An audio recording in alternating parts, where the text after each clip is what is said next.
Main points చెప్పండి. గత వారం విన్న వాక్యాన్ని మీరు నాకు చెప్తే ఈ వారం వాక్యాన్ని మీకు చెప్తా. దేవుడు ఆశీర్వదిస్తే ఎవడు ఆపగలడు. ఇంకా ఒకటి అయిపోయింది. వేరే వాళ్ళు చెప్పండి, మిగతా వాళ్ళు చెప్పండి. మెయిన్ పాయింట్స్ నేను అడిగింది, మెయిన్ పాయింట్స్.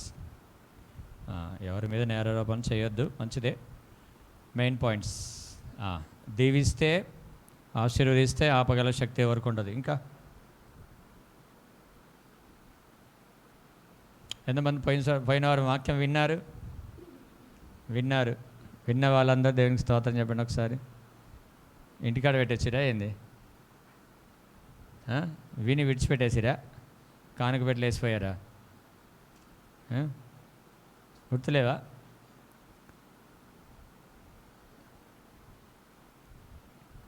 అందరికీ గుర్తుండాల. విన్న వాళ్ళందరికీ కనీసం ఒక్క వారం అన్నా గుర్తుండాలి. నా భయంతోనన్నా కనీసం గుర్తుపెట్టుకొని రండి. లే పాయింట్స్ నేను అడిగిన పాయింట్స్. నా భయంతోడన్నా యూట్యూబ్లో వినానా మళ్ళీ రండి. ఓకే, వస్తారా? భయం ఉంటే కదా అసలు. ఉందా భయం అసలు? నా భయం ఉందా అసలు? నా భయం ఉందా? తిడతాడని భయం ఉంది కానీ నేర్చుకోవాలని భయం లేదు. మంచిది. సరే, మీరు వెళ్ళి యూట్యూబ్లో వినండి. ఇంకా నేను వెళ్ళి యూట్యూబ్ ఆన్ చేసుకొని ఆ పాయింట్స్ ఏందో మీరు వినండి. మరొకసారి మీకు ఉపయోగపడతాయి. ఓకే, వింటారా? తింటారా? ఏమో. ఇప్పుడు ఈ రికార్డింగ్ దాన్ని పోస్ట్ చేయడం అనేది పనితో కూడిందే. ఆ పనిని మీరు ఉపయోగించుకోవాలి. వాళ్ళు పిల్లలు కూడా ప్రయాసపడుతుంటారు. ఆ రికార్డింగ్ మళ్ళీ అప్లోడింగ్ చేయడం కదా ఒక పని. సో ఆ పనిని ఏం చేయాలా? అందరూ ఉపయోగించుకోవాలి. మళ్ళీ వింటే మనకు చక్కగా గుర్తుంటాయి. విని విడిచిపెడితే ఎవరికి ప్రయోజనం లేదు. మీకు ప్రయోజనం ఉండదు, నాకు ప్రయోజనం ఉండదు. సరేనా? ఓకే. నేను సమాధానము కలిగించగా శిక్ష విధించేవాడు ఎవడు? నేను కార్యం చేయగా త్రిప్పివేయగలవాడు ఎవడు? నేను ఆశీర్వదించగా ఆపగలవారు ఎవరు? నా మీద నేరస్థాపన చేయగలవాడు ఎవడు? ఇవి నేను చెప్పింది. మళ్ళీ నేనే చెప్పాలి. ఇంకొకటి కూడా దేవుడు అడుగుతాడు, నాకు అసాధ్యమైనది ఏదైనా ఉందా? సో మీరందరూ ఏం చేయాలంటే, ప్రభా మాకు జ్ఞాపక శక్తి కొద్దిగా నైనా అని అడగండి. ఓకే, మంచిది. ఈ వారం దేవుని వాక్యంలోకి వెళ్దాం. అదొకసారి పెట్టినా.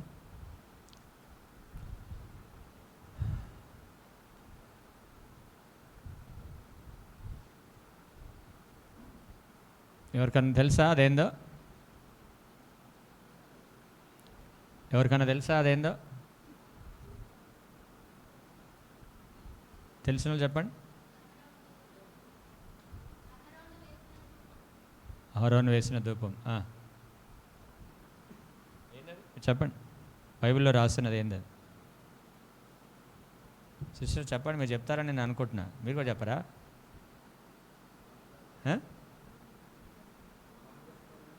వినపడతలే నాకు, వినపడతలే.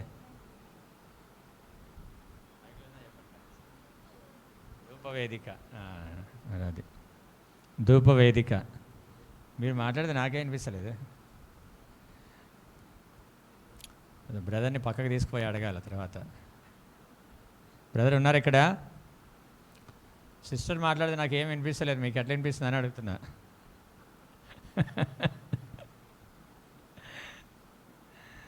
మంచిది. ధూపవేదిక. అదేమంటారు దాన్ని? ధూపవేదిక.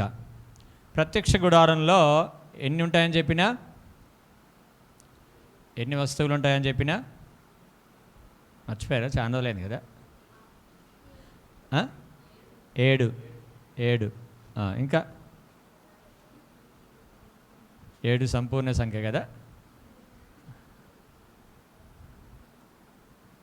మీ బ్రెయిన్లన్నీ తీసి పెనంలో వేయించాలి. ఇట్లా వేయించితే కానీ అప్పుడు మంచి.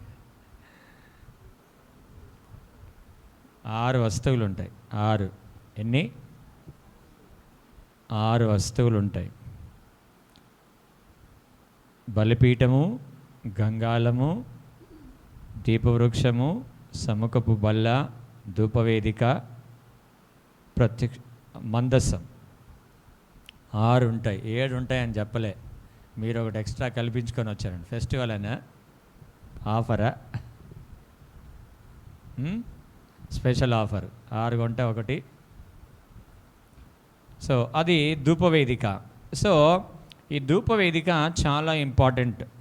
మీరు ఎప్పుడైనా క్రైస్తవులు అనబడిన వారు ప్రత్యక్ష గుడారంలో ఏముంటాయి అంటే మీరు చెప్పగలిగిన స్థితి ఉండాలి.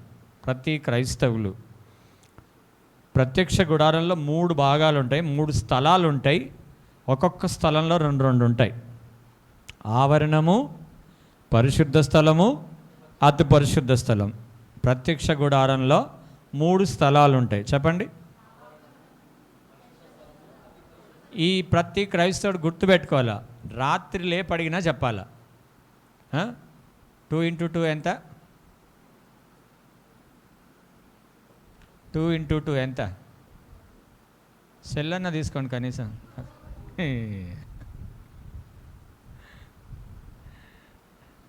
3 × 3 ఎంత?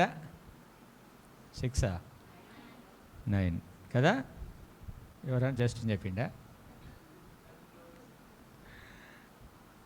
మంచి. ఈ మనకు గుర్తుండిపోతున్నాయి కదా. 2 + 2 ఎంత?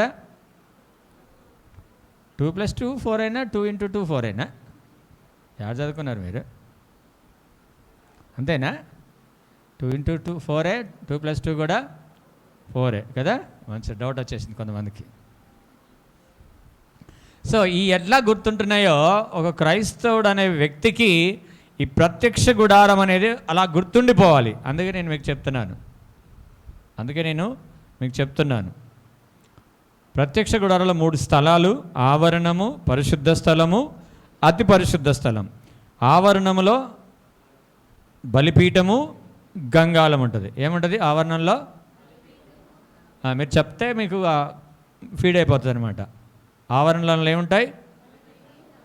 బలిపీఠము, గంగాళము. నోరు మూసుకొని ఇట్లే ఉండకండి, చెప్తుంటే మిగతా అందరు చెప్పండి. పరిశుద్ధ స్థలంలో దీపవృక్షము, సముఖపు బల్ల. పరిశుద్ధ స్థలంలో ఏముంటాయి? ధూపవేదిక. చెప్పండి. ఈ 3 పరిశుద్ధ స్థలంలో ఉంటాయి. అతి పరిశుద్ధ స్థలంలో మందసం ఉంటుంది. ఏముంటుంది? మందసం. సో ఈ ప్రాముఖ్యమైన ఈ ధూపవేదిక దగ్గరికి మనం వచ్చాం. సో దీని యొక్క విధానాన్ని ఈరోజు మనం జ్ఞాపకం చేసుకుందాం. నిర్గమకాండం 45వ వచనం. నిర్గమకాండం 45వ వచనం. సాక్ష్యపు మందసము ఎదుట ధూపము వేయు బంగారు వేదికను ఉంచి మందిర ద్వారమునకు తెరను తగిలింపవలెను. చాలు. అక్కడ ఏముంది? అక్కడ సాక్ష్యపు మందసము ఎదుట ధూపము వేయు బంగారు వేదికను ఉంచి మందిరపు ద్వారమునకు తెరను తగిలింపవలను. సాక్ష్యపు మందసము ఎదుట ధూపం వేయు బంగారు వేదికని ధూపవేదిక అని అంటారు. సో ఏదది? సో ఈ ధూపవేదిక అన్నది ప్రతి మనిషికి చాలా అతి విలువైనది ఈ ధూపవేదిక. సాతానుగాడు నువ్వు బ్యాప్తిజం పొందినా తీసుకో, ఏం కాదంటాడు. బల్ల తీసుకున్నా తీసుకో, ఏం కాదంటాడు. కానీ ఆ ధూపవేదిక దగ్గరికి మాత్రం వెళ్ళొద్దంటాడు. ధూపవేదిక దగ్గర మాత్రం వెళ్ళొద్దంటాడు. ఒకసారి మీరు యేసన్న గారి మాటలు ఎప్పుడైనా వింటే వినుండొచ్చు. సాతానుగాడు వచ్చి, నేను వాక్యం చెప్తానే ఉన్నానా, భలే సూపర్ చెప్తున్నావు, నీకంటే నేను బాగా చెప్తా అన్నాడంట. అంటే నేను పాటలు పాడుతా అన్నాడంట. నీ పాటలు నాకు తెలుసులే, అసలు క్వైర్ లీడర్నే నేను, నీకంటే సూపర్గా పాడతా నేను అన్నాడు. సరేరా, నీకు పాటలు పాడడం వచ్చు, వాక్యం చెప్పడం వచ్చు, నాతో కలిసి ప్రార్థన చేద్దురా అన్నాడంట. అదొకటి మనకు రాదన్నాడంట. సాతానికి ఏం రాదు, మనకేమొచ్చు? మనకి ఈ ధూపం వేసే ఆ కృపను దేవుడు ఇచ్చాడు మనకి. సో అన్ని పనులు మనం చేస్తాం. వాక్యం చదువుకోవచ్చు, లేకపోతే మందిరానికి రావచ్చు, వెళ్ళొచ్చు, మందిరంలో ఊడవచ్చు, తుడవచ్చు, కడగవచ్చు, అన్ని పనులు చేయొచ్చు. కానీ ప్రార్థన సమయానికి వెళ్ళేసరికి కాస్త మనకి మనసు బద్ధకిస్తుంది. ఎందుకంటే తెలుసా, అక్కడికి వెళ్ళడం వాడికి ఇష్టం ఉండదు. దేవునికి స్తోత్రం, హల్లెలూయా. సో ఈ ధూపవేదిక దేంతో చేశారంటే 31వ వచనం, నిర్గమాకాండం 31వ వచనం.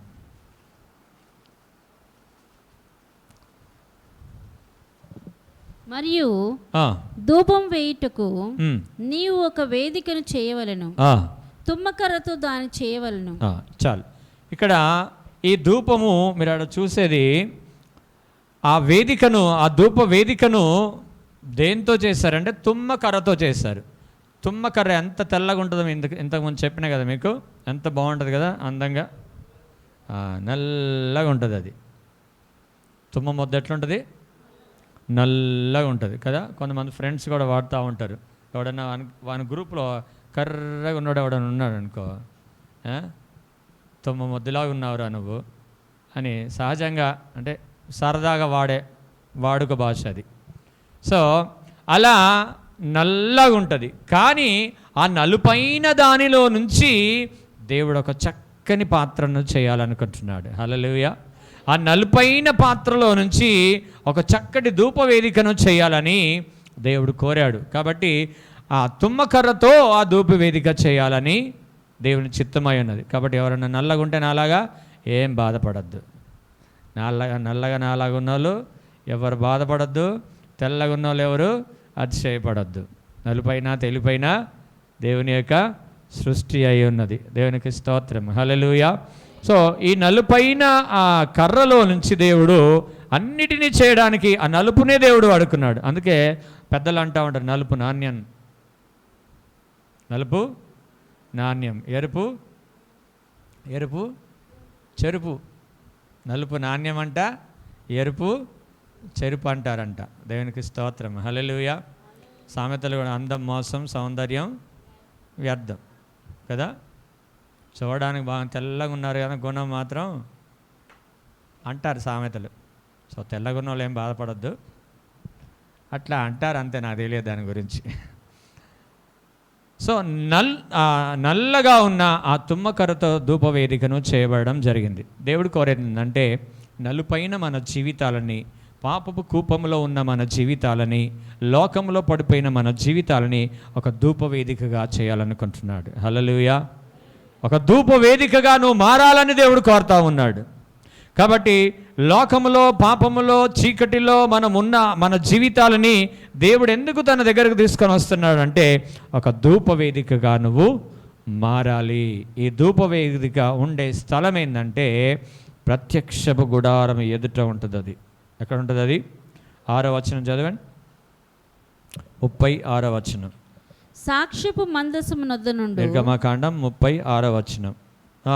సాక్ష్యపు మందసము నొద్ద నుండు, సాక్ష్యపు మందసము నొద్ద నుండు అడ్డతెర ఎదుట అనగా శాసనముల మీది కరుణాపీఠం ఎదుట నీవు దాన్ని ఉంచవలెను. చాలు. ఇప్పుడు ఆ సాక్ష్యపు మందసము ఎదుట ఈ ధూపవేదిక ఉండాలి. అనగా దేవుడు తన బిడ్డల్ని, ధూపం వేయి ప్రజలకి తనకు దగ్గరగా ఉండాలని కోరుతా ఉన్నాడు. హల్లెలూయా, హల్లెలూయా. దాని స్థలం ఏంటంట? ఈరోజు మనమందరము కూడా ధూపవేదికగా మార్చబడాలి. ఎలా ఉండాలా? ధూపవేదికగా మార్చబడాలి. ప్రతి ఒక్కరు, క్రైస్తవులు అనబడే ప్రతి ఒక్కరు కూడా ధూపవేదిక నీలో ఉండాలి. సో ఈ ధూపవేదిక వేయడానికి ఎప్పుడు లేవాలి తెలుసా? చదవండి, 7వ వచనమా? ఈ ధూపం వేయడానికి ఎప్పుడు లేవాలి? 7వ వచనం. అహరోను ప్రతి దినము ఉదయకాలమున ప్రొద్దున దాని మీద పరిమళ ద్రవ్యముల ధూపం వేయవలెను. అతడు ప్రదీపములను చక్కపరచినప్పుడు దాని మీద ఆ ధూపం వేయవలెను. ధూపం ఎప్పుడేయాలా?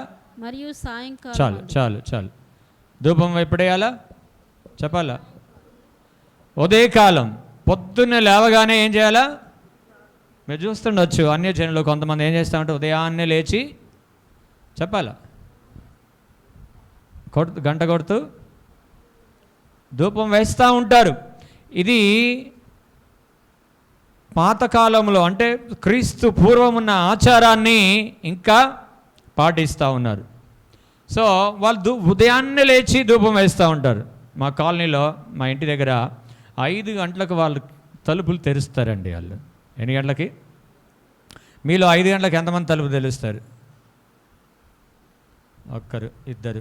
పనులు చేయడానికా ప్రార్థన చేయడానికా? ప్రార్థన చేయడానికి. 5 గంటలకు తలుపు తెరుస్తారు. తలుపు తెరిచి మీరు ఎట్లా ప్రార్థన చేస్తారే? తలుపు వేసుకొని ప్రార్థన చేయమన్న దేవుడు కదా. వాళ్ళు తలుపు తెరిచి ఎట్లా ప్రార్థన చేస్తారు? మళ్ళీ ఏమైనా పిల్లులు కుక్కలు ఏమైనా లోపలికి సరే టెర్రస్ మీద ఉంటే రావేమని, కింద ఉంటే వస్తాయిగా మళ్ళీ తెరిస్తే కదా. సో మా దగ్గర ఉన్న వాళ్ళు 5 గంటలకు లేచి వాళ్ళు పూజ చేస్తారు మంచిగా. 5 గంటలకు లేచి అర్థమవుతుందా? నిజ దేవుడు కాని వారే అంత భక్తి శ్రద్ధలు చూపిస్తే నిజ దేవుణ్ణి కలిగి ఉన్న మనము మరింత భక్తి శ్రద్ధలు మనము నిలపాలి.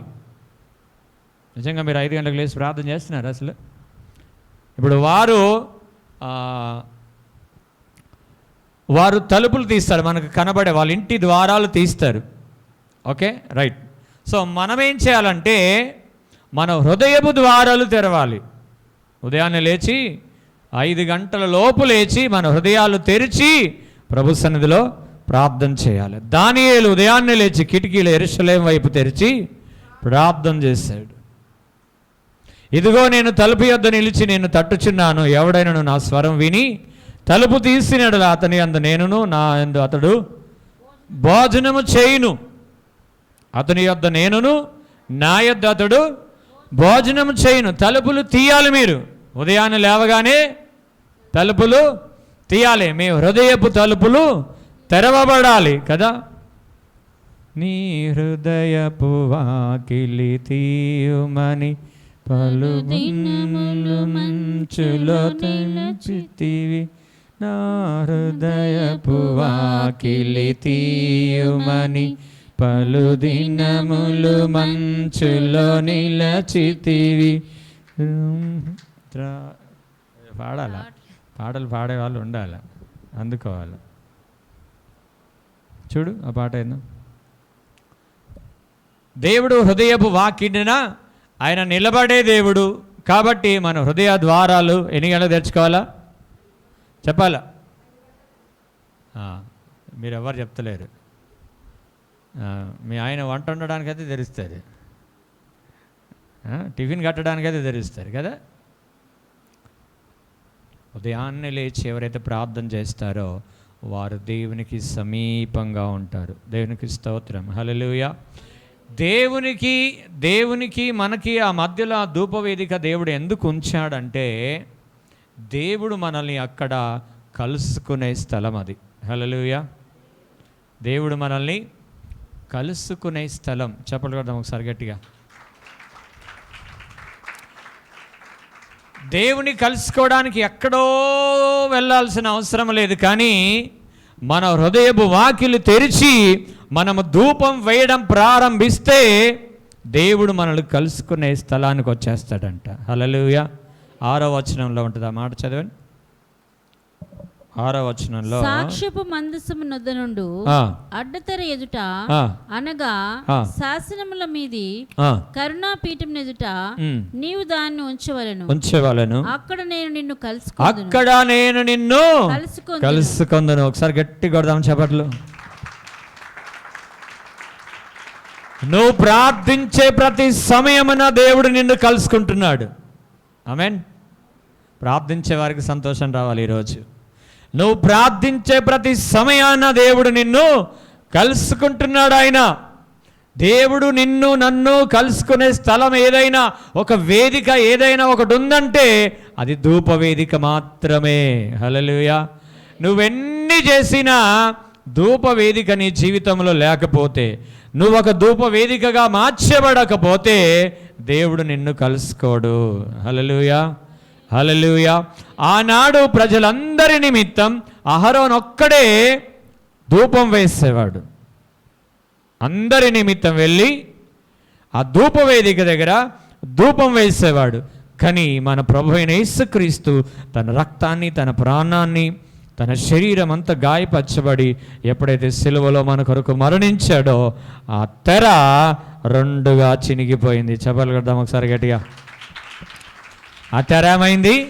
రెండుగా చినిగిపోయింది. ఇప్పుడు అహరోను ఒక్కడే ధూపం వేయడానికి లేదు, మనమందరము కూడా కలిసి ధూపం వేయడానికి దేవుడు మనకు అవకాశం ఇచ్చాడు. సో అహరోనుతో ఒక్కరితో కలుసుకోవడానికి దేవుడు ఇష్టపడట్లేదు, కానీ ఇప్పుడు తన బిడ్డలైన వారందరితో కలుసుకోవడానికి ఇష్టపడుతున్నాడు. నువ్వు దేవుని కలుసుకోవడానికి ఇష్టపడుతున్నావా? నువ్వు దేవునికి సమీపంగా ఉండడానికి ఇష్టపడుతున్నావా? 145:15 వచనం, కీర్తన 145:15 వచనం.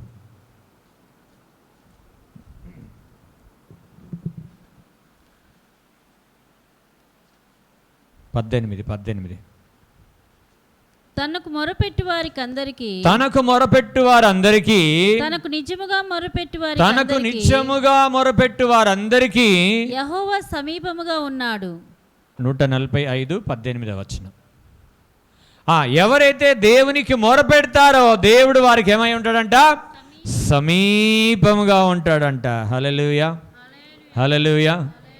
వాక్యము యాకోబుకు తెలియజేసిన వాడని, వాక్యము యాకోబుకు తెలియజేసిన వాడని, ఏ జనమునకిలాగునా చేసి లేదని, ఏ జనమునకిలాగునా చేసి లేదని, దేవునికి స్తోత్రము గానము చేయుటయే మంచిది, మనమందరము స్తుతి గానము చేయుటయే మంచిది. హల్లెలూయా.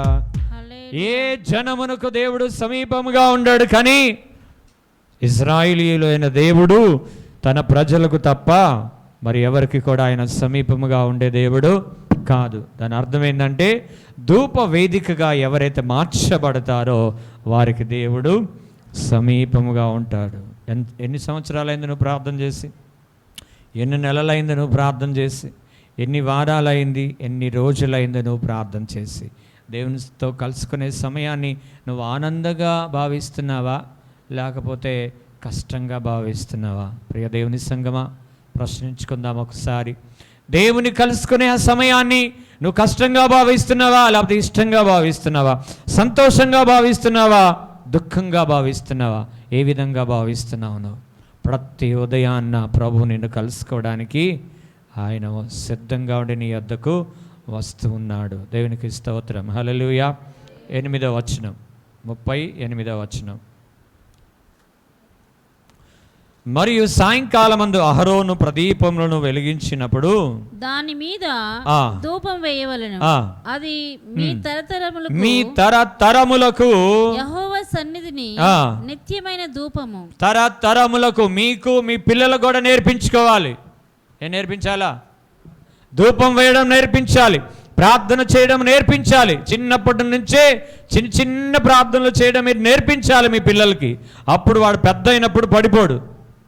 చిన్నప్పుడు పోన్లేరా ఆడుకోపో, పోన్లేరా సెల్లు చూసుకోపో, మేము ప్రార్థన చేసుకుంటున్నాం, డిస్టర్బ్ చేయకు, సెల్ ఇచ్చేసే వాళ్ళకి, అంతే వాడు లోకంలో కలిసిపోతాడు. ఇంకా దానికి కారణం నువ్వే, తల్లిదండ్రులుగా మీరే దానికి కారణం. మీ పిల్లలు నీ మాటలు వినట్లేరంటే, మీ పిల్లలు దేవుని మాటలు వినట్లేరంటే తల్లిదండ్రులు కారణం తల్లిదండ్రులే, ఎవ్వరు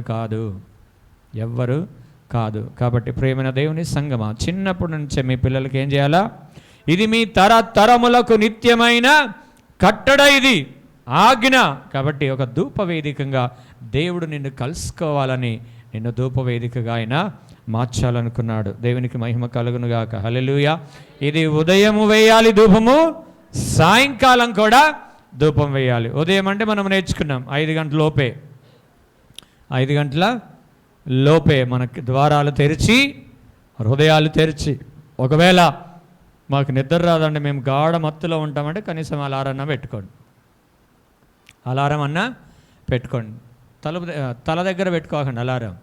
తల దగ్గర పెట్టుకున్నాం అనుకో, అది కిర్రమన్నది అనుకో, పటక్మని కొడతావు దాన్ని, డిస్టర్బ్ చేయొద్దని. కొట్టేసి మళ్ళీ యథావిధి తథా ప్రజ, మళ్ళీ మనం నిద్రపోతాం. సో ఒక దూరం పెట్టుకుంటే కాస్త భయం, అంటే నీకు దేవుణ్ణి కలుసుకోవాలని ఒక ఆశ ఉంటే నువ్వు లేస్తావు. ఆమేన్. ప్రార్థన అనేది ఏంది? దేవుడు ఈరోజు చెప్పిన మాట ఏంటంటే నిన్ను కలుసుకునే స్థలం. అది ఏంటది? నిన్ను కలుసుకునే స్థలం. దేవునితో కలవాలనుందా దేవునితో? అయితే ఏం చేయాలా? ప్రార్థన. ధూపవేదిక దేవుడు మనల్ని కలుసుకునే స్థలము. దేవునికి స్తోత్రం. హల్లెలూయా. ఎంత మంచి దేవుడు అంటే మన దేవుడు. మనం ప్రార్థన చేస్తానికి మనం ఎప్పుడైతే సిద్ధపడి వెళ్ళిపోతామో దేవుడు మన దగ్గరికి వచ్చేస్తాడంట. హల్లెలూయా. ఎంత సంతోషం కదా. మనం ప్రార్థనలో కూర్చున్నప్పుడు దేవుడు దూరంగా ఉన్నాడు అనుకుంటాం. నో, ఈరోజు దేవుడు మనతో మాట్లాడుతున్నాడు. ఏమని? అక్కడ నేను నిన్ను కలుసుకొందును. ఎవరైనా దేవుని కలవాలంటే ఎక్కడ కలవాలా? ప్రార్థనలో కలవాలా. మొన్న 2-3 గుణదలపై గుండు కొట్టించుకొని వచ్చారు. గుణదలపై గుండు కొట్టిస్తే దేవుడు కలుస్తాడండి ఆడ? గుణదలపై గుండు కొట్టించుకుంటే దేవుడు కలుస్తాడా? మొక్కుబడి అంటే అది ఏం బడి? మొక్కుబడి. ఈరోజు వాళ్ళ చేతులు చెప్తే బల్ల ఇవ్వలే నేను వాళ్ళకి. స్టేటస్లో చూసాం మేము. మేము చూస్తుంటాం జాగ్రత్తగా. మీరు ప్రతిదీ కూడా మేము గమనిస్తాం. అందరి స్టేటస్లు చూడకపోయినా మన పిల్లలు ఏం చేస్తున్నారా అని చూస్తాం. మీరు పెట్టే ముందు కూడా జాగ్రత్తగా ఉండాలి. మంచి పెట్టండి, ఇతరులకు ఆశీర్వాదకరంగా ఉండేటట్టు చూడండి. కానీ మీ పేరు పాడయ్యేటట్టు పెట్టకండి. ఇంకొక వ్యక్తి మంచిగా ఫ్రెండ్స్తో కలిసి మంచిగా డ్యాన్స్ వేస్తున్నాడు.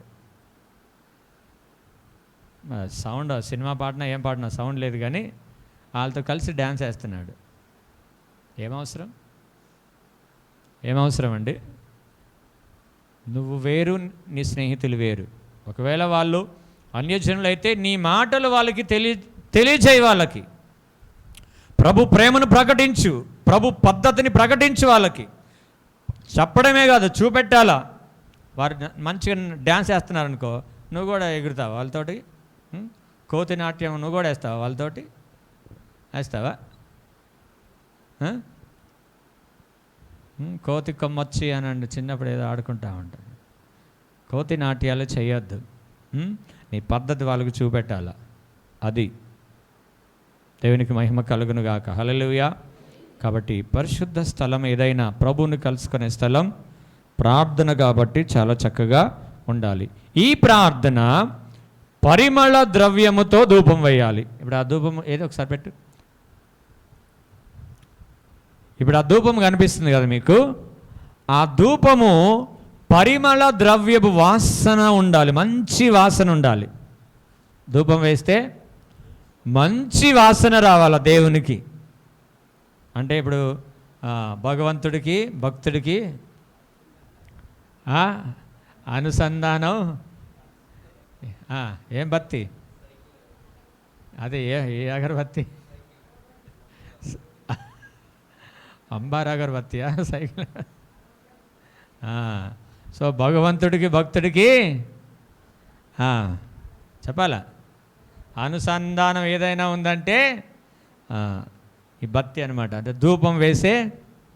సో అది ఆ కాలం, ఇప్పుడు ఈ కాలం కాదు. ఈ కాలం ఏంటంటే ప్రార్థన. ఈ కాలం ఏంటది?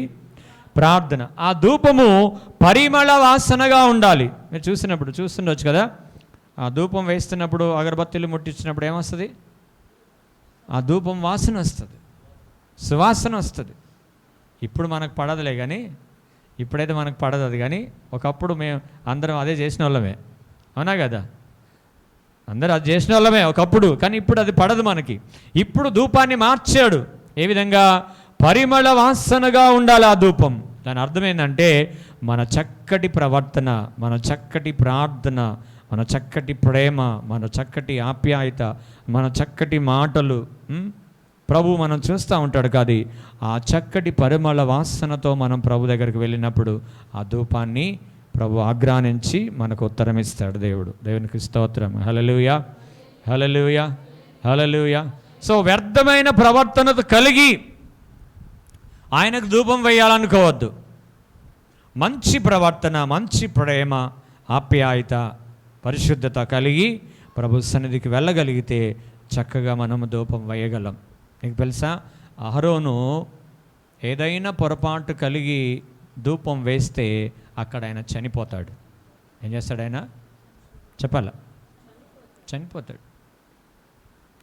చనిపోతాడు. అందుకని ముందుగానే సిద్ధపడి వెళ్తారు వాళ్ళు. ఏదైనా అహరోన్లో, దేవుని దృష్టికి అహరోన్లో ఏదైనా కనబడితే అందుకు ఒక తాడు కడతారు. ఆయనకు ఒక తాడు కడతారు అనమాట. లోపలికి వెళ్ళేటప్పుడు ఒక తాడు కడతారు. ఒకవేళ హఠాత్తుగా పడి చచ్చిపోతే దాన్ని లాగడానికి, లోపల వెళ్ళి తీసుకురావడానికి లేదు. ప్రత్యక్ష కూడా లోపలికి వెళ్ళి తీసుకురావడానికి లేదు. ఆ తాడుతోనే ఆ వ్యక్తిని బయటికి లాగేస్తారు. కాబట్టి ఇప్పుడు ఏమైనా దేవుని సంగమా, దేవుని దగ్గరికి వెళ్ళేటప్పుడు ఒకవేళ బలహీనతలు ఉంటే ముందే క్షమాపణ అడిగి ప్రభు సన్నిధిలో ధూపం వేయడానికి, స్తుతించడానికి, ప్రార్థన చేయడానికి మీ మనస్సు నిలపాలి. మీరు ఒక ధూప వేదికగా మార్చబడి పరిమళ తైలపు సువాసనగా మీరు మార్చబడాలి. మీరు పరిమళ సువాసనగా మీరు మారగలిగితే సాతాను మిమ్మల్ని చూసి భయపడతాడు. మరణించు వారికి మరణపు వాసనగాను, జీవించు వారికి జీవపు వాసనగాను పౌలున్నాడు. అంటే ఒకవేళ నీకు విరోధంగా ఎవరేది చేసినా నీకు తాకదండి, నీకు తాకనే తాకదు. ఏది చేసినా తాకదు నీకు. ఎందుకంటే నీలో ఉన్నవాడు లోకంలో ఉన్నవాడి కంటే గొప్పవాడు. నీలో ఉన్నవాడు లోకంలో ఉన్నవాడి కంటే గొప్పవాడు. కాబట్టి ఏ మంత్ర తంత్ర క్రియలు చేసినా అవి నీకు తాకవు. ఒకవేళ మనలో ఏదైనా పొరపాటు ఉంటే తప్ప. దేవుడు అంత శక్తిని ఈ ధూపవేదికలో ఉంచాడు.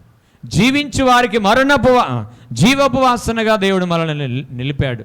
మనం మాత్రమే కాదు కానీ ప్రార్థన చేసేటప్పుడు, దేవునికి ధూపం వేసేటప్పుడు అహరోను తన నిమిత్తము, తన ప్రజలందరి నిమిత్తం ధూపం వేసేవాడు. అదేవిధంగా మనం కూడా ప్రార్థన చేసేటప్పుడు మన నిమిత్తం, మన కుటుంబం నిమిత్తం, మన ప్రజల నిమిత్తం, మన జాతి నిమిత్తం కూడా ఏం చేయాలా? ప్రార్థన చేయాలి. వారి నిమిత్తం కూడా ప్రార్థన చేయాలి. మరి ముఖ్యంగా ప్రభువైన యేసుక్రీస్తు నేర్పింది ఏంటంటే నీ శత్రువుల కొరకు నువ్వు ప్రార్థన చేయాలి. ఆమేన్. వారి గురించి కూడా ధూపం వేయాలంట. అప్పుడే అది పరిమళ సువాసనగా మార్చబడుతుంది. దేవునికి స్తోత్రం. హల్లెలూయా. పరిమళ వాసనగా నేనుండుటకు పరిశుద్ధ తైలముతో నన్నభిషేకించి ఉన్నావు నీవు. పరిమళ వాసనగా నేనుండుటకు పరిశుద్ధ తైలముతో నన్నభిషేకించి ఉన్నావు నీవు. ప్రగతి పదములో నన్ను నడిపించి ప్రఖ్యాతిని మంచి పేరును కలిగించువాడవు. ప్రగతి పదములో నన్ను నడిపించి ప్రఖ్యాతిని మంచి పేరును కలిగించువాడవు. నీతి న్యాయములు జరిగించు నా యేసయ్యా. నిత్య జీవ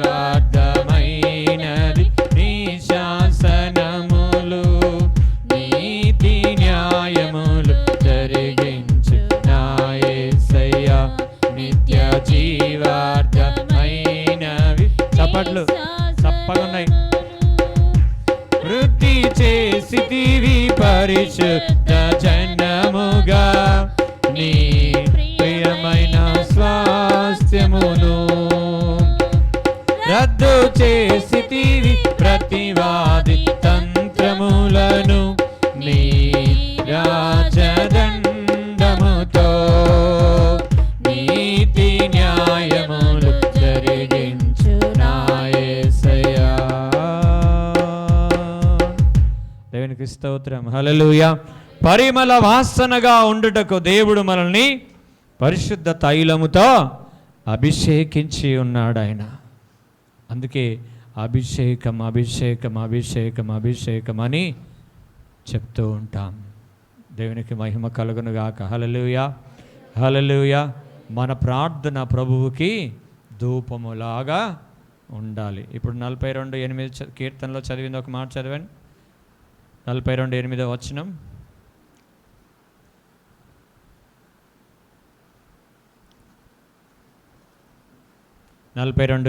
కీర్తనలు 42:8 వచనం. యెహోవా తన కృప కలుగన ఆజ్ఞాపించును. రాత్రి వేళ ఆయన గూర్చిన కీర్తనయు నా జీవదాతి అయిన దేవుని గూర్చిన ప్రార్థన నాకు తోడుగా ఉండును. ఆమేన్. హల్లెలూయా హల్లెలూయా. మీరు ఉదయాన్నే లేచి ప్రార్థన చేస్తే దేవుడు నిన్ను కలుసుకుంటాడు. ఆ సన్నిధి నీకు ఆ దినమంతా తోడుగా ఉంటుంది. హల్లెలూయా. చెప్పలు పెడదాం ఒకసారి గట్టిగా. అర్థమైందా? ఇప్పుడు అర్థమైందా? ఉదయకాలం సరే, మీరు ఒక అయస్కాంతం తీసుకొని ఒక సూదిని అయస్కాంతం మీద కొద్దిసేపు ఉంచిన తర్వాత ఆ సూదిని మళ్ళీ తీసి ఇంకొక సూది మీద పెట్టండి. ఏమవుతుంది? కరుచుకుంటుందా లేదా? అంటే దాని ప్రభావం ఉందిగా దాంట్లో కూడా.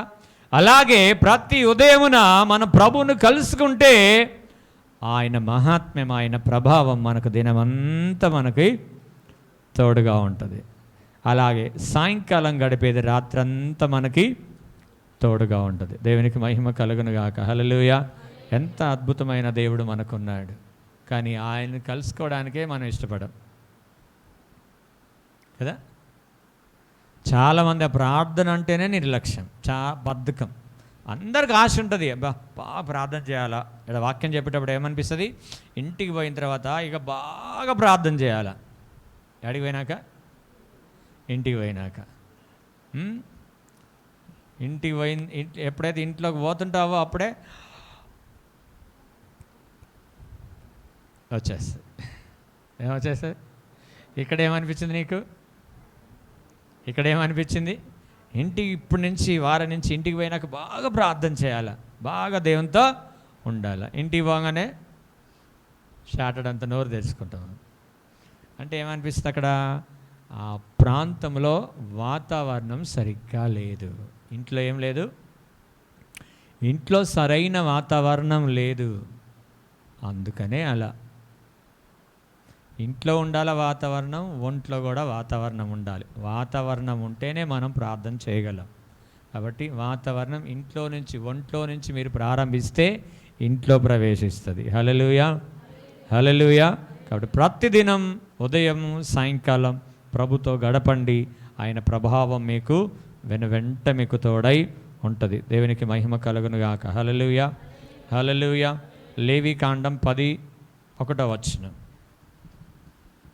అహరోను కుమారులైన లేవికాండం 10:1 నాదాబు అబీహులు తమ తమ ధూపార్తులను తీసుకుని వాటిలో నిప్పులుంచి వాటి మీద ధూప ద్రవ్యము వేసి యెహోవా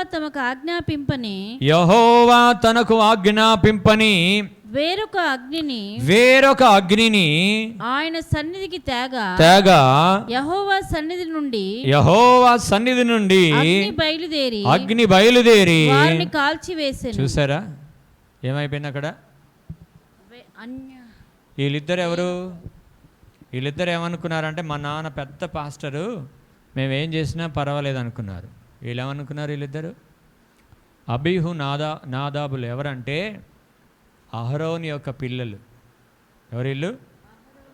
అహరోను యొక్క పిల్లలు. అహరోను ఎవరు? అహరోన్ ఎవరు? మోషే అన్న, మంచిదే. యాజకుడు, ప్రధాన యాజకుడు, మొట్టమొదటి యాజకుడు అహరోను.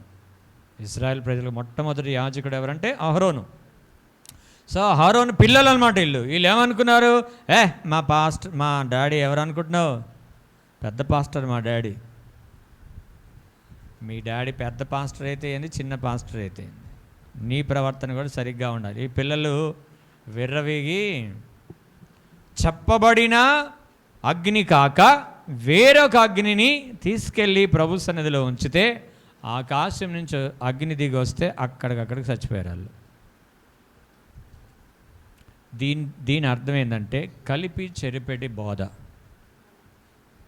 దేవుడు చెప్పని మాటలు ఏదైనా నువ్వు తీసుకొచ్చి కలిపి చెరుపుతా ఉంటే బోధ ఏమైపోతాడు? ఆ కాలం అయితే చచ్చిపోయారు. ఈ కాలం అంటే కృపాకాలం కాబట్టి నడుస్తూ ఉంది, కానీ అన్ని తీర్పులోకి వస్తాయి, అన్ని తీర్పులోకి వస్తాయి. కాబట్టి కలిపి చెరిపెడు బోధలో మనం ఉండొద్దు, మేము కూడా బోధించకూడదు. మన పాస్టర్స్ మీటింగ్ జరిగినప్పుడు కదా, మీరు వచ్చారు కదా, ఆ రోజు ఏం చెప్పాడు ఆయన? ఏం చెప్పాడు తెలుసా? సేవకుడు లేకుండా పరలోకానికి వెళ్ళరు. సేవకుడు లేకుండా పరలోకానికి వెళ్ళరు అంటే దాని అర్థం ఏంది? సేవకుని మాట వినకుండా పరలోకానికి వెళ్ళరు అని అర్థం. దాన్ని ఎలా చూపించాడంటే యెహోషువ 3వ అధ్యాయంలో 15వ వచనం చదువుదాం. అప్పుడు ఆ మందసమును మోయువారు, ఇప్పుడు సేవకులు ఎవరంటే మందసాన్ని మోసేవారు, దేవుని పరిచర్య చేసేవారు. సో ఈ యాజకులు మందసము మోయువారు. యోర్దానులో దిగిన తర్వాత మందసమును మోయు యాజకుల కాళ్ళు నీటి అంచున మునగగానే పైనుండి పారు నీళ్లు బహుదూరమున చాలు అక్కడ నిలిచిపోయినాయి, అక్కడ ఏకరాశిగా నిలిచిపోయినాయి. ఇప్పుడు అహరోను వచ్చాడు, యాజకులు వచ్చారు. యాజకులు వస్తే ఏం జరిగిందంటే యాజకును వెంబడించాల. ఇప్పుడు ఐగుప్తు దేశంలో నుంచి బయటికి రావడానికి ఎర్ర సముద్రాన్ని దాటారు. ఏం దాటారా లేదా? మోషే ద్వారా ఎర్ర సముద్రాన్ని దేవుడు పాయలు చేశాడు. ఆ తర్వాత 40 సంవత్సరాలు అరణ్య యాత్ర అయిపోయిన తర్వాత ఏం జరిగింది తెలుసా? యాజకులు మందసాన్ని మోస్తూ ఇప్పుడు కానానులో ప్రవేశించాలి. కానానులో ప్రవేశించాలంటే యోర్దాను నది పారుతా ఉంది, ఆ యోర్దాను నదిలో నుంచి వెళ్ళాలి. అక్కడికి వెళ్తేనే కానాను. యోర్దానికి అర్థం ఏంటంటే మరణం. సో ఈ మరణములో నుంచి వెళ్ళాల. మరణించకుండా ఎవరు పరలోకానికి వెళ్ళరు. సో ఈ మరణించిన తర్వాతనే పరలోక రాజ్యం ఎలా వెళ్తారో అదేవిధంగా ఈ యోర్దాను నదిలో నుంచి వెళ్ళాలన్నమాట కానాను దేశంలోనికి. దీన్ని ఎవరైతే సేవకులను వెంబడిస్తారో, సేవకులు చెప్పే దేవుని వాక్యాన్ని ఉందా లేదా అని చూసుకొని ఆ సేవకుని మీరు వెంబడిస్తారో వారు ఏం చేస్తారంటే మందసానిలా మోస్తూ, ఇప్పుడు ఈ నది పారుతుంది అనుకుందాం, వాళ్ళు ఏం చేస్తారంటే తమ పాదములు యోర్దాను నదిలో ఇట్లా మోపారు. మోపిన వెంటనే మారుతున్న ఆ నదంతా కూడా ఏమైపోయింది? ఏకరాశిగా నిలిచిపోయింది. ఎంత నీరు వస్తుందో అంత హైట్ లేస్తూ ఉంది. అది ఎంత నీరు పారుతూ ఉందో అంత హైట్ పెరుగుతూ ఉంది. కానీ ఎర్ర సముద్రం అయితే ఒక్కసారి 2 సార్లు పాయలై ఒక్కసారిగా నిలబడింది. కానీ యోర్దాను నది అయితే చిన్నగా ప్రారంభమయ్యి ఎంత నీళ్ళు వస్తూ ఉంటే అంత నీళ్ళు అలా నిలిచిపోయినాయి. ఇప్పుడు ఈ మందసాన్ని మోస్తూ యాజకులు అందులో దిగి వెంబడిస్తూ ఉంటే ఇజ్రాయెల్ ప్రజలంతా ఏం చేస్తున్నారు? యాజకుల్ని వెంబడిస్తున్నారు. వీరు పాయలు చేస్తేనే యోర్దాను నది పాయలయ్యేది. ఆమెన్. సేవకులు బహు విలువైన వారు కాబట్టి మీరు జాగ్రత్త, మందను చాలా చక్కగా మీరు నడిపించాలని చెప్పారు మొన్న మాకు. నాకు కూడా కొద్దిగా విచిత్రమే అనిపించింది. ఇది నిజమే కదా, ఇంత ఉందా ఇందులో అనిపించింది. నిజమే, ఆయన వాక్యం చెప్పిన తర్వాత అప్పుడు మాకు అర్థమైంది, అమ్మో మేము ఎంత జాగ్రత్తగా నడిపించాలి ప్రజల్ని అని. చాలామంది అలా లేరు. దశభాగం ఇస్తే చాలే, ఆ లెటర్ని పోని కొట్టుకొని పోని, మనకేం చేసేది ఉంది, యోర్దానులో కొట్టుకోని ఎర్ర సముద్రంలో కొట్టుకోని, మాకెందుకు, దశభాగం ఇస్తే మాకు చాలు. నువ్వు సినిమాలే చూసుకో, సీరియల్లే చూసుకో, లేకపోతే ఏడన్నా డ్యాన్స్ వేసుకో, నాకేం చేసేది ఉంది. నెలకు ఒకసారి దశభాగం ఇస్తే చాలు మాకు. లేరంటారా? అలాంటి వాళ్ళు కూడా ఉన్నారు. అలాంటి వాళ్ళు సేవకులు అంటే నేను చెప్పిన ఇక్కడ, సేవకులు అంటే సంపాదించుకోవడం కాదు, కానీ సేవకులు అంటే సమర్పించుకోవడం. హల్లెలూయా. సేవకులు అంటే నష్టపరుచుకోవడం అని నేను ఆ మాట మొన్న సేవకుల కొడుకులో చెప్పినప్పుడు ఆ స్పీకర్ ఏదో ఒకటే మనం మెచ్చుకుంటున్నాడు నన్ను. అంటే ఇలాంటి మాట బలి చెప్పారండి మీరు. నిజంగా వాస్తవం అది. సమర్పించుకొని చేయాలన్న, నష్టపరుచుకొని చేయాలి. నిజండి, నేను నష్టంతోనే సేవ చేస్తున్నా, లాభంతో సేవ చేయట్లేదు నేను. నాకు తెలుసు, మీకు తెలియదు, కానీ మీరు ఎప్పుడైనా ఇండివిజువల్ అడిగితే చెప్తా. ఎప్పుడన్నా దేవుని చిత్తం అయితే ఒకసారి సాక్ష్యం కూడా పంచుకుందాం. కానీ చాలా నష్టంలో మేము సేవ చేస్తున్నాం. చాలామంది అనుకుంటారు మేము దశభాగాలు ఇస్తే కార్లో తిరుగుతున్నాం అనుకుంటారు. మేము నష్టపోయిన దానికి కారు మాకు ఆఫ్టర్ ఆల్. అది మేము నష్టపోయిన దానికి సేవలో మేము ప్రభుకి సమర్పించుకున్న దాన్ని, ఆ కారు మాకు ఆఫ్టర్ ఆల్. అది దాన్నే పెద్ద భూతద్దంలో చూస్తూ ఉంటారు అన్నమాట జనాలు. దాన్నే పెద్ద భూతద్దంలో చూస్తారు కదా. సంపాదించుకోవాలంటే ఉద్యోగాలు చాలా ఉన్నాయి, సంపాదించుకోవచ్చు. కానీ కొంతమంది ఏ పని చేయలేక ఏం చేస్తారంట, 4 మాటలు వచ్చని 4 పాటలు వచ్చని ఈ పని చేస్తారు. వాళ్ళు ఏం చేస్తారంటే కలిపి చెరుపుతూ ఉంటారు బోధ. నువ్వు ఎట్టైనా జీవించి పర్వాలేదు, మాకు దశభాగం ఇచ్చేసారు. ఏం చేస్తారంటే నీకు ఏ అవసరం ఉంటే దాన్ని నిన్ను పొగుడే లక్ష్యం అనమాట. వాళ్ళకి నిన్ను పొగుడుతూనే ఉంటారు. పొగుడే వాళ్ళ పట్ల జాగ్రత్తగా ఉండాలి. కాళ్ళు బట్టి ఎప్పుడు లాగుతారో తెలియదు. నిన్ను పొగుడుతున్నారు అనుకో, పొగడత వేరు, ప్రోత్సాహపరచడం వేరు. అర్థమైందా? ప్రోత్సాహపరచడం వేరు, పొగడడం వేరు. పొగుడుతున్నారంటే నిన్ను ఎంత ఏడో గుంతలో పడేయడానికి అని అర్థమని ముందే జాగ్రత్తగా ఉండండి. అక్క నువ్వేం సూపర్ అక్క, నువ్వేమో బంపర్ అక్క అని అన్నారంటే నీకు ఏదో బంపర్ ఆఫర్ పెడుతున్నారు అన్నట్టే అనుకో. అర్థమైందా? సో ఇలా కలిపి చెరిపెడు బోధలు చాలా ఉన్నాయి. అందుకే అపోస్తలుడైన పౌలు కూడా అంటాడు 2 కొరింథీయులకు రాసిన పత్రికలో 2:17 వచనంలో, 2:17 వచనం, ఇట్టి సంగతులకు చాలినవాడెవడు? మేము దేవుని వాక్యమును కలిపి చెరిపెడు అనేకుల వలె మేము ఉండక నిష్కాపాట్యము గలవారమును దేవుని వలన నియమింపబడిన వారమునై ఉండి క్రీస్తునందు దేవుని ఎదుట బోధించుచున్నాము. దేవుని ఎదుట మేము దేవుని వాక్యము ఉన్నదున్నట్లుగా మీకు ప్రకటిస్తున్నాం. కలిపి చెరపట్లేదు, మిమ్మల్ని ఏదో మభ్యపెట్టట్లేదు. మేము ఉన్నది ఉన్నట్లుగా, మంచిదైతే మంచిదే చెప్తున్నాం, మంచిది కాకపోతే మంచిది కాదని చెప్తున్నాం. అలా చెప్పేవాళ్ళంటే ఈనాటి కాలానికి ప్రజలకు ఇష్టం ఉండదండి. చాలామంది, కొంతమంది ఇష్టపడతారు, కానీ దాదాపుగా మన సంఘంలో అందరు ఇష్టపడుతున్నారు. దాదాపుగా ఏదో కొద్దిమంది ఉంటారు అట్లా. కానీ నేను మిమ్మల్ని గద్దించిన ఒక మాట అన్నా కానీ, అన్న మీరు అనపోతే ఎవరంటారన్నా అంటున్నారే తప్ప నన్ను ఎందు మీరు అనేది అనే మాత్రం తక్కువ ఉన్నారు. అంటే పెడచెవిని పెట్టేవారు ఒక కొద్ది మందే ఉన్నారు, అంతకంటే ఎక్కువ లేరు. కాబట్టి దాన్ని బట్టి కూడా నేను సంతోషిస్తున్నాను. హల్లెలూయా, హల్లెలూయా. సువార్తికుని పని ఏంటంటే బుద్ధి చెప్పడం, ఖండించడం, ఆదరించడం, బలపరచడం, ప్రోత్సాహపరచడం అన్నీ ఉంటాయి. అందులో అన్నీ ఉంటాయి. ఉట్టి పొగొడితేనే అయ్యో ఏమన్నంటే చర్చికి రారేమో, దశంభాగాలు పోతాయేమో, కానుకలు పోతాయేమో, జనాలు వెళ్ళిపోతారేమో, ఇట్లాంటివి ఏం ఆలోచన చేయడు. ఉన్నది ఉన్నట్టుగా దేవుని వాక్యాన్ని ప్రకటించడమే సేవకుల యొక్క లక్షణం. ఇదే సరైన బోధ. వీళ్ళు ఏం చేశారు? అబీహు నాదాబులు అన్య బోధ తీసుకొచ్చి బోధిస్తే అప్పటికప్పటికి పడి సచ్చారు అక్కడ. అప్పుడు అలా జరిగిందండి. ఇప్పుడే కృపాకాలం కాబట్టి దేవుడు సమస్తం తీర్పులో తీర్చడానికి, ఒకవేళ మారు మనసు పొందితే మంచిదే, మన ఊపిరి పోయేంతవరకు మనం మారు మనసు పొందితే మంచిదే. యాజకులకే కాదు, విశ్వాసులకు కూడా ప్రవర్తన సరిగ్గా లేకపోతే ప్రవర్తన సరిదిద్దుకోవడానికే దేవుడు ఒక రోజు నీకు పెంచుతున్నాడు ఆయన.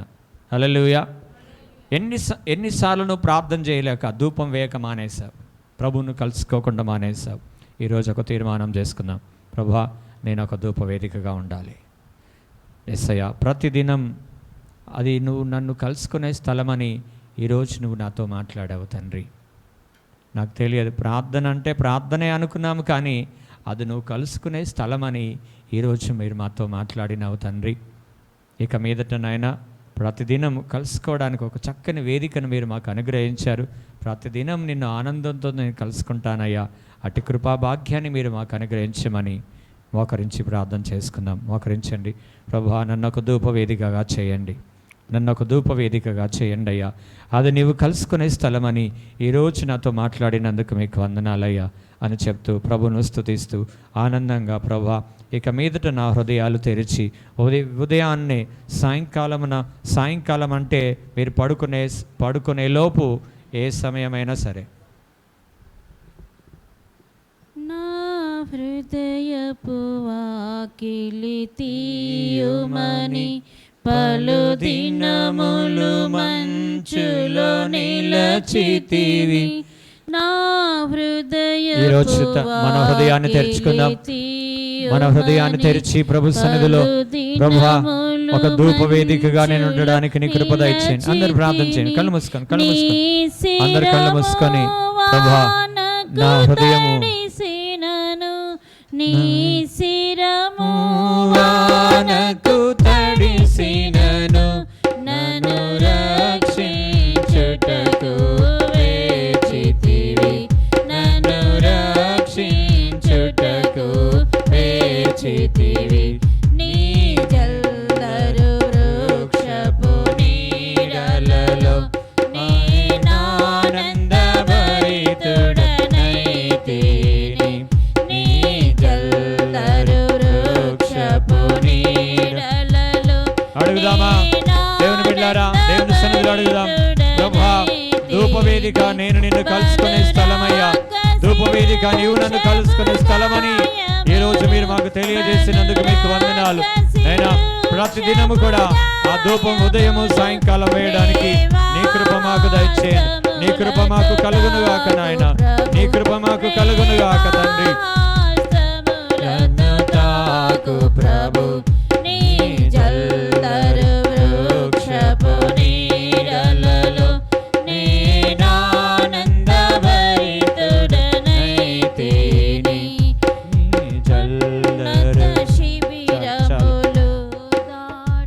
ప్రార్థన చేసుకుందాం. Praise the lord. Hallelujah, hallelujah, hallelujah. అడగండి, అయ్యా నన్ను ఒక ధూప వేదికగా మార్చండి అయ్యా. నేను ఒక ధూప వేదికగా ఉండాలయ్యా. లోకంలో ఉన్న నన్ను, పాపములో ఉన్న నన్ను, విరిగిపోయిన నన్ను, నలిగిపోయిన నన్ను అయ్యా నీ ధూప వేదికగా నన్ను మార్చుకున్నావే నైనా, మీకే స్తోత్రములయ్యా. అయ్యా మీకు వందనాలు. ప్రార్థన మాకు నేర్పించండి. ప్రార్థన వేదికగా నిన్ను కలుసుకునే వేదికను మేము మర్చిపోయాము నాయన, మమ్మల్ని క్షమించండి. ఇదిగో నిన్ను కలుసుకోవడానికి నాయన నువ్వు మా పట్ల చూపిన ఈ మహాకృపను బట్టి మీకు వందనాలు. స్తోత్రం, స్తోత్రం, స్తోత్రం, స్తోత్రం, స్తోత్రం. Praise the lord. Hallelujah, hallelujah, hallelujah, hallelujah, hallelujah. స్తోత్రం, స్తోత్రం, స్తోత్రం, స్తోత్రం. ప్రతి ఒక్కని నా దేవుడు విన్నుచున్న ప్రతి ఒక్కని ధూపవేదికగా దేవుడు మార్చునుగాక. ప్రతి ఒక్కని దేవుడు ధూపవేదికగా మార్చునుగాక. ప్రతిదినము దేవునితో కలుసుకునే సమయము కలుగునుగాక. ప్రతిదినము దేవునితో కలుసుకునే సమయము కలుగునుగాక. ప్రతి ఒక్కరూ పరిమళ వాసనగా ధూపం వేయుదురుగాక. పరిమళ ద్రవ్యముతో కూడిన సువాసనగా ధూపం ప్రభుకు వేయుదురుగాక. Praise the lord. అటు కృపను దేవుడు మనకు అనుగ్రహించినట్లుగా మీలో ప్రేరేపించబడిన వారు ఒకరు ప్రార్థన చేయవలసిందిగా మనవి చేస్తూ ఉన్నాను.